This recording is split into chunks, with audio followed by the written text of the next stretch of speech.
talking anyhow. Our idea was to compare these three summits that just happened. One got a lot of news here in the United States, and that was the G7 meeting. And then these two others, they hardly resonated at all. One was a meeting in Shanghai, and it was a meeting of an organization which is called the Shanghai Cooperation Organization. And that brings together China and most of the Central Asian countries. And then the third meeting, which is the one really we're going to concentrate on the most in this program, is a meeting that took place in Jeddah, Saudi Arabia. And at that meeting, Syria returned to the Arab League. And looking at this, actually, we talked about this in a recent interview that we did on KGNU, and the significance of that. Oh my gosh, I'm getting all these little notices and stuff. It's crazy, but I'm going to continue anyhow. And after the China brought together Saudi Arabia and Iran, two adversaries, if you like, in the Middle East, a whole number of peace initiatives seem to have followed from that. Resolving the war in Yemen, there's progress being made on that. On the Syrian front, there was the. All right, I'm being told there's an echo in my voice. Thank you. Let me see if I sit back further, if that's any better. I hope so. This technical stuff's going to kill us. I'm not sure if that's Sergio. If it is Sergio, thank you. But in any case, one of the consequences of this reconciliation between Saudi Arabia and Iran is progress on resolving this Syrian war. And as part of that progress, Syria was invited back into the Arab League, where it had been expelled 12 years ago. And so we want to look at that. But the three meetings themselves are really quite interesting. And I see that Ibrahim is not with us. I'm very sorry, Ibrahim, about that. But I can continue myself because I don't want to. All right. Thank you, Kenneth, for letting me know you can hear me. It's a pleasure. Small audience is fine. I'm thrilled. So look, with these three conferences, let's talk about the first two, which Ibrahim was going to do. The Shanghai organization, what's it called? The Shanghai something organization. But anyhow, basically, it's part of the Belt and Road Initiative, China's attempt to develop a transport system across Central Asia to Europe, and the basic thing is trade relations. That's mostly what it's about: building infrastructure and trade, and deals were there. Ibrahim, are you back with me? Okay, can't hear you, Ibrahim. Oh, wait a minute. Hold on, it's my fault. All right. Can I, Ibrahim, say something? Yeah, can you hear me? Perfectly. And actually, there are a number of people here, and they've shared, when I'm talking too loud or when there's echoes. So thank you all for My that. apology is just, what is it called? Murphy's Law. When you least expect something to go wrong, it's going to go wrong. All right. And it's going to take us a while, friends, to work out the technical glitches. So, Ibrahim, I already gave a little bit of an introduction, and I started talking about, it's a Shanghai Cooperation Organization meeting and in Shanghai and the Jeddah meeting. But maybe you could pick up from me here and just, talk a bit. What was this meeting in Shanghai about? Maybe a little bit about Jeddah. We're going to talk about Jeddah later, and then turn it over to me, and I'll talk about the G7. Okay? Yeah, it's strange. Well, first of all, good evening to all our listeners and our viewers. I'm glad that finally Rob was able to organize an alternative way from the KGNU that has gone kind of extreme to the right, and they don't consider what we say worthy of listen for our listeners or for their listeners. Anyway, the intro that I just listened to, the beginning of it, clearly states about the essence of what is going on these days. 3 major summits took place. One was the dying man's last breath, literally trying to keep the single polar world system alive and kicking, which is drowning. And the other 2, literally parallel to that, trying to establish an alternative mode for the global politics, which is more centered around multipolar rather than a single polar. I'm sure and Rob is going to deal with G7, G20, whatever they call them. But the 2 other ones, the Shanghai organization or the Shanghai Summit, which was led by the Chinese and bringing in a number of East Asian countries, part of the meeting in the summit to discuss the Silk Road and the economic route to be organized from China as a base for development. It was one thing, and also the Jeddah Summit that was organized primarily by the Arab world to go back to Syria and literally shake Bashar al-Assad's hand and tell him, well, we made a mistake and we are coming back to welcome you to the Arab League.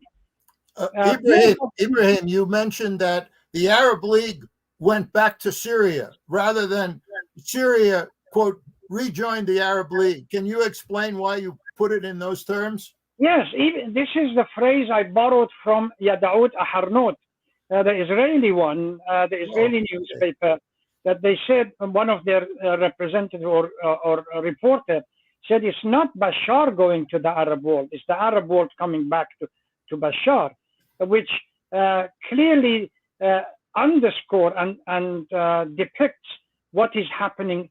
Bashar never left the Arab world, as in his speech that he gave in Jeddah, that Syria is the heart of the Arab world. It is not going to leave the Arab world, and it would defend the Arab world. And there was, to use his term, some misunderstanding between the brothers. I'm glad that that misunderstanding was clarified. So it's the Arab world that is coming back to Syria, not Syria going to the Arab world. But both of these summits clearly indicate that dying or the drowning man's single polar attempt to keep the old system alive is no longer working. Who would have thought a few years ago that Saudi Arabia would lead the revolt against the United States and against the U.S. hegemony in the region? And this is what has made the United States panic. Once the Chinese brokered the deal between the Saudis and the Iranians, the Saudis found the opportunity that this is the time all the differences, all the conflicts in the Middle East have to be resolved so that the issue of there is a consensus moving forward and the interest of the Arab world is protected. And this is what made it clear, even Mohammed bin Salman in his speech clearly indicated that it's about time the Arabs and Bashar al-Assad, the Arabs decide for themselves rather than somebody else making a decision for them. So these two clearly indicate that there is a shift and a transition into a multipolar where the Arabs, the Chinese, and by the way, if you listen to the president of China and president of Russia, Putin, president of Iran, Mohammed bin Salman, and other Saudi Arabia, they all talked about the time for a single polar world global order is over. Mm-hmm. We are not going to go back to the old system. The Indian prime minister echoed it. The Brazilian president echoed it. They all echoing the same system. The problem is United States with the G7 or so on, they don't want to accept the reality. Okay. And we can go back to 100 years ago, and we see parallels in the past 100 when the British, the French tried to reorganize the Middle East, and now they find it very difficult when their empire collapsed to accept the fact that they have been marginalized. You want to talk about G7, Rob? Yes. First, I want to say the two meetings that you just talked about, Ibrahim, the Shanghai Cooperation Organization meeting and the Jeddah meeting, in contrast to the G7, what were they about? They were about increasing trade and commerce. They were about mutual, if you like, infrastructural development, i.e., they weren't about setting up alliances against anybody, the United States, Europe, or whatever. They had a very positive aspect to them. So that's one comment I want to make. Second comment in terms of what you just said is, when you said the United States is panicking, and so our listeners might not know what you're referring to, but when Saudi Arabia initiated it panicked. First, it panicked when Saudi Arabia and Iran reconciled with or started this process of reconciliation with each other. And that's just showing you something, that U.S. policy was not about reconciliation, but keeping the tensions alive. So China brings the two of them together, all right, in a more positive way. And then we begin to see all kinds of peace initiatives throughout the region that have been taking place. So it's really in both of these summits, as they're referred to, we're talking about improving economic relations, improving political relations. Then there was the G7. All right. So for those of you unfamiliar, before you go on, sure. I had a meeting this afternoon in my office. Somebody who had come back from Saudi Arabia recently. He's a big contractor, construction engineer, etc. And I asked him whether he detected, since the rapprochement between Iran and Saudi Arabia, any fundamental change within Saudi system. He said huge amount. Wow. Now the old tension is no longer there. The enemy is Iran and all that stuff that the United States was trying to create. Now we can hear constantly the tone of reconciliation. We are neighbors, we are brothers, we have to work with each other. Huge amount of investment is initiated by the Saudis into Iranian, either gas industry, oil industry, tourist industry, etc., etc. So it is going to be a reconciliation. The essence of the Jeddah meeting was reconciliation and getting over all the conflict that existed in the past and moving forward. I want to just stop on this point, Ibrahim, because it's so important. You're talking to your friend who's talking about reconciliation, and I have a dear old friend with whom I was in Peace Corps with in Tunisia many, many years ago. And he asked me, he actually wrote it on my blog. He says, well, what about all these Shiite Sunni tensions? This can't happen. And one of the things that's real interesting is how shallow those tensions actually are. That you can now look, with this, we're at the beginning of a process of reconciliation. There's going to be a bit of a bumpy road. But in the case of both Saudi Arabia and Iran, the will is there. And look how quickly the thing could turn around. So the first thing that the United States, quote, panicked about is peace between Saudi Arabia, if you like, and Iran. The second thing they panicked about, and this is even a more serious panic from what I can tell, is when the Arab League returns to Syria, as you put it, or vice versa, however you want to mention it. And this is in Washington. They are in a frenzy over this. And let's remember, the United States still has The official figure is 900 troops. I've heard anything from 900 to 2,000 troops in eastern Syria. They're still stealing.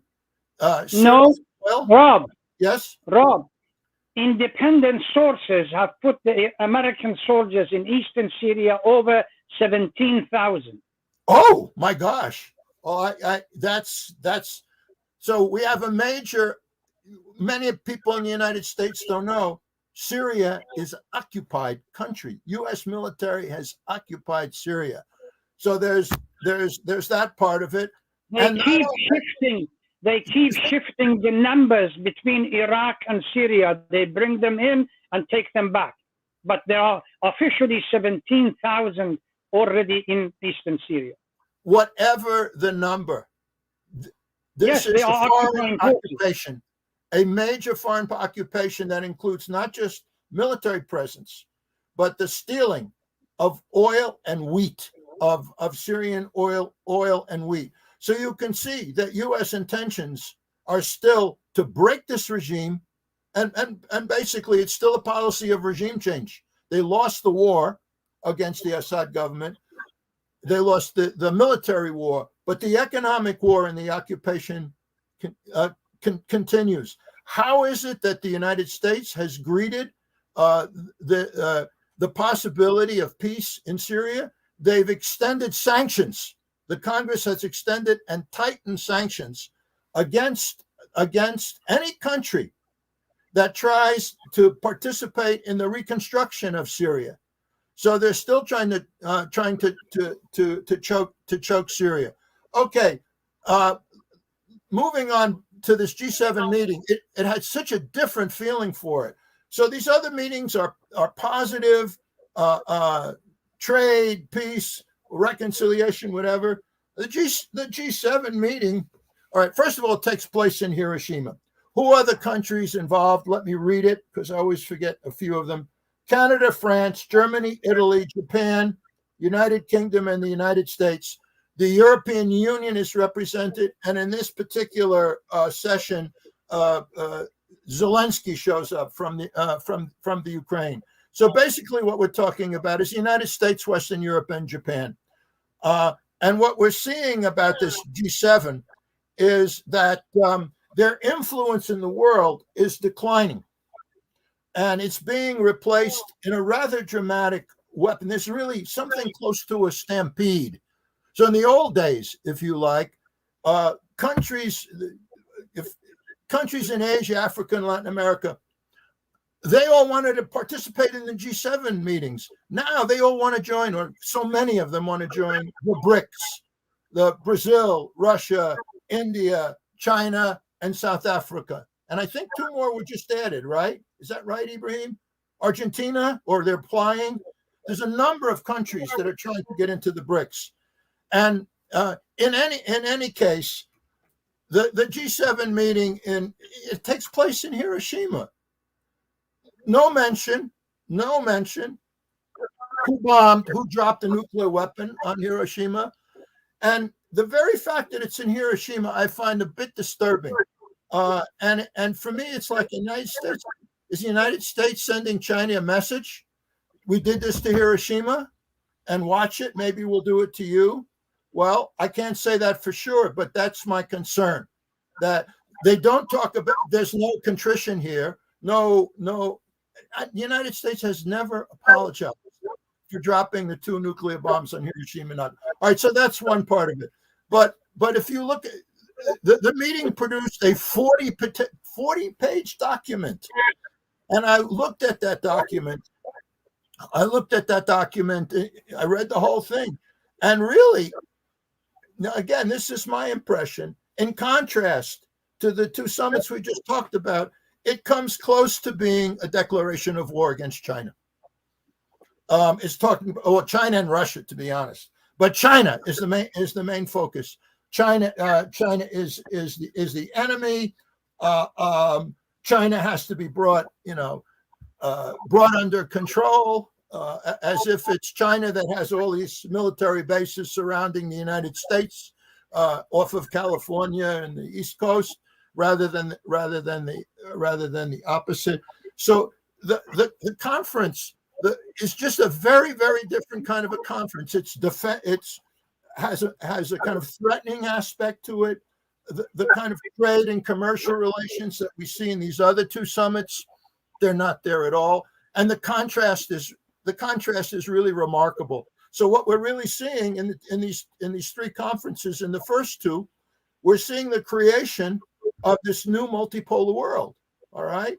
And in the G7, it's like the old, when we use the term unipolar, what we're really talking about is U.S. hegemony. We had another term for it back in the day, and that was U.S. imperialism, is weakening.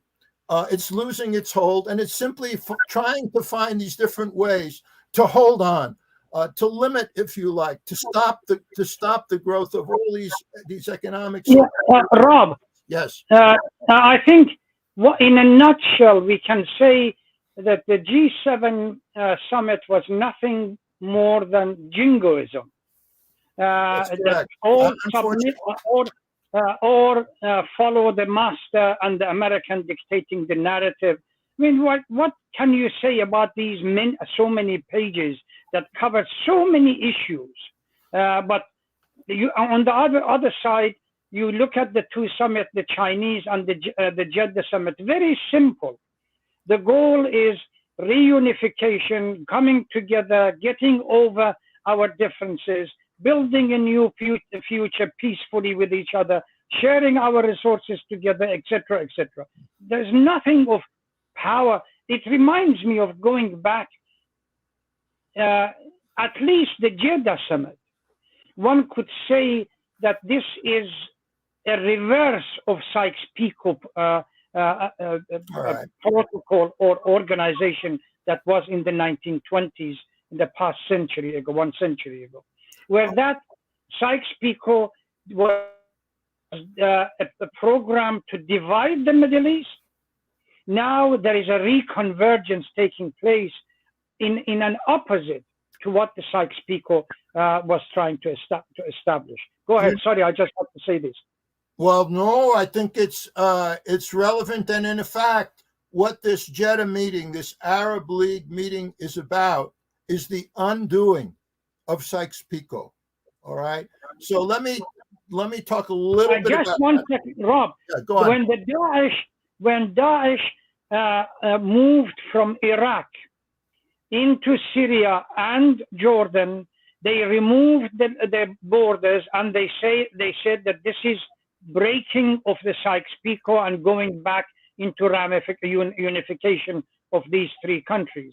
What has happened this way in Jeddah is the exact principle, at least, but properly structured with consent of the various political leaders. Yes. So for those unfamiliar with Sykes Pico, let's talk about that a little bit. At the end of World War I, there was conference in Versailles that many of you are familiar with, where mostly Europe was reconstructed and divided up, but also the Middle East was.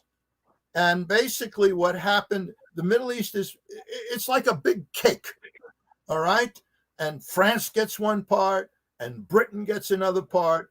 Actually, the Russians, before the Communist Revolution, were also part of it as well. They were going to get a little chunk as well. But Sykes Pico is basically the partition of the Middle East between France and Britain. And these countries that are still with us today came into being through Sykes Pico. And the essence of Sykes Pico was to divide a unified region into small chunks so that they could be more easily manipulated by the Western powers, rather than having to deal with the whole Arab world, if you like, as one entity. There's a precursor to that, and that's called the Congress of Berlin, which took place in 1884, thereabouts. And that carved up Africa. And so the borders of Africa, which are completely artificial, had nothing to do, if you like, with African interests, African cultural, social, economic processes. It's basically how far could Britain go before it ran into the French French colonialism. So this is what's happening also in Sykes Pico, and in fact, we even know who structured it. It was a British woman, Gertrude Bell, in Iraq, who basically made up pretty much all of the boundaries. All right. Now there's something else that's happening. The Lawrence. What? Yeah, the Lawrence of Arabia, as well as this woman. That's they correct. both work together as yes, the Lawrence of Arabia and Gertrude Bell. So here we have two British people with very little knowledge of the region, and even if they had, it wouldn't matter. That decide the borders that we're still dealing with 105 or 106 years later. Now, one other thing about Sykes Pico, because something else is happening in 1917, where the region's strategic importance is going to grow dramatically, and that is oil. All right, and the use of oil. Oil is used for the first time in a major war in World War I, and oil becomes a strategic resources worldwide. And then and now, most of the world, the oil of the world, and I forget the exact percentages, but it's still strategic, comes from the Middle East. All right, so the region is being divided into these little chunks, and the oil is being. And Rob, can I just British Petroleum, the British so-called company that was designated or became well known globally as responsible for extraction of petroleum, it was in Iraq and Western Iran that they worked and established themselves. In Mesopotamia, and a strategic region for the oil for them. Another statistics, it was also Iraq the first place that the British used weapons of mass destruction, gas against the Iraqi population. Yes, under Churchill's direction at the time. Yeah. So we mention this because we mention this history. So people think you can forget about history, but you can't. And what we're seeing at the Jeddah conference is the beginning of the undoing of the Sykes-Picot Agreement. That's not just rhetoric. Of course, it's not necessarily the forming of one Arab nation or one Arab state, but it's the beginning of growing cooperation between these elements that have been forced against each other, and add to that growing cooperation for all of the Middle East players. And so what we're seeing, of course, Iran is very interested in improving its relations with the Arab world. And there's another player, a NATO member, who also wants to improve its ties with the overall region, be it with Iran or the Arab countries, and that's Turkey. So yes, there's still a lot of tensions that remain, but what we're beginning to see is the different elements in the Middle East are saying to each other, what the heck is going on here? We have to find ways to cooperate. One last point before I turn it back over to you, Ibrahim, and then maybe, for this session, maybe it's time to end it, about all this. But of course, I forgot this big point that I was trying to make. So I'll turn it over to you. If I remember it, it'll be my last section. All right. I just want to segue from what you started. The problem for the Americans or for the Western powers is that the way the Saudis and the Arab League is trying to transition from the divided parts that they are into a singular, or at least, as you indicated, not a united country geographically, but at least a common denominator standing in solidarity with each other. What Mohammed bin Salman and Bashar al-Assad, both of them indicated that we will not be able to achieve that unless we stop the meddling of United States and the Western power. Yes. Number two, are able to resolve our own differences and settle them within ourselves, rather than allow the interference of the outside. Once we are able to establish this, the stopping of the meddling and resolution of the problem, then we will be in a position to move forward with a common goal, common objective, that the interests of the Arab world are protected by themselves rather than being dictated by others.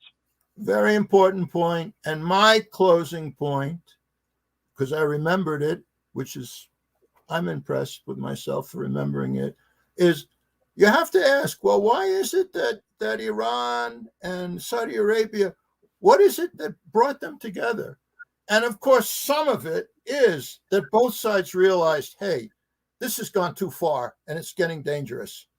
And a war between Saudi Arabia and Iran, that will have global impact.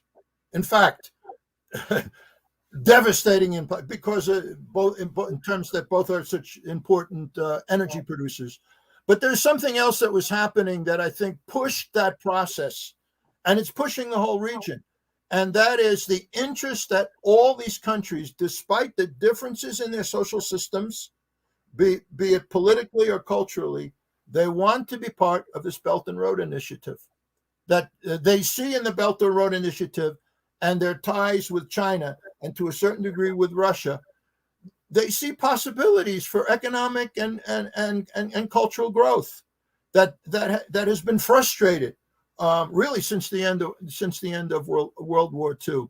So as China and Russia find a way to come together, one of the consequences of that is many of the countries in the Middle East, they want to resolve their conflicts so that development, which is really the unfulfilled promise of the United States and Western Europe and the Arab world, they're all turning east.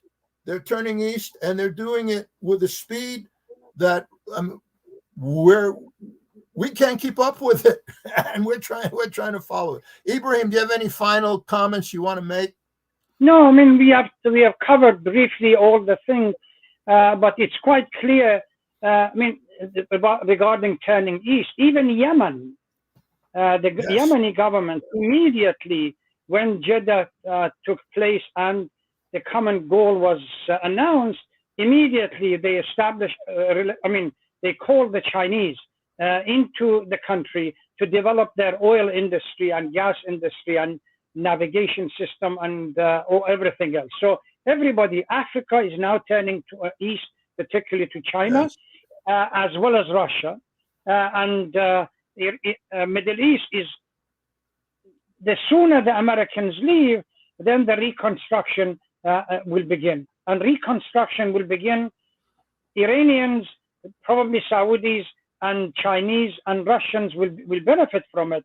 For the Turk to be part of this game, they have to relinquish their old colonial desire on the northern part of the Syria and recognize the fact that the Syrian government has to extend its authority on every part of its land.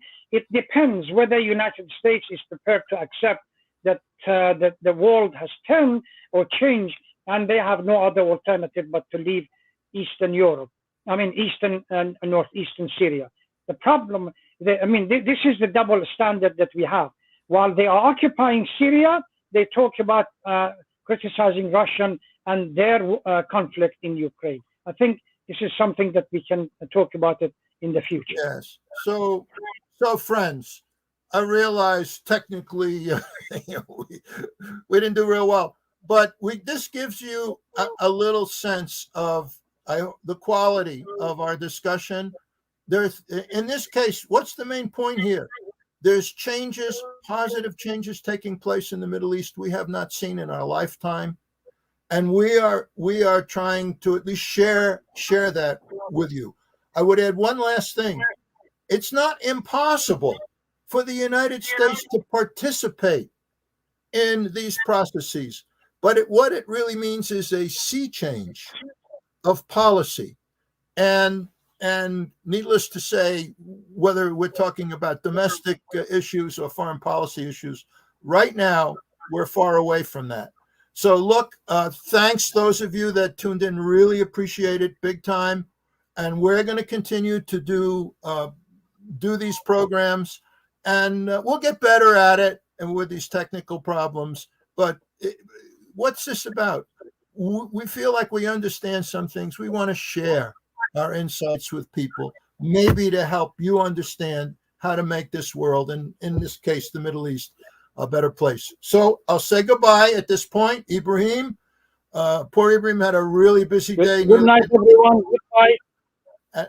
And we'll see you again soon, and we'll let you know when the next program is. Take care, everybody. Bye-bye. Bye-bye.